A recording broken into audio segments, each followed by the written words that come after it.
Welcome to the ProAdjusterSRT Quick Tip Series. I'm Dr. Matt Goldman with the ProAdjuster Group, and today I'm going to show you how we would treat a knee restricted range of motion. We do that utilizing the ProAdjusterSRT with our patented extremity blade tip.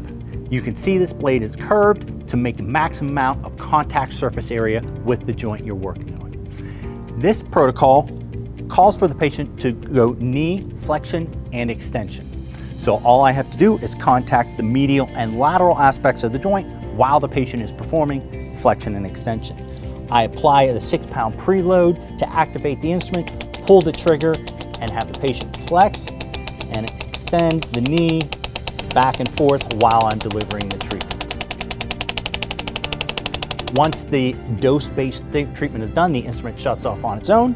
I'm going to switch to the medial aspect of the knee. Patient will go through extension and flexion once again until the instrument shuts off on its own.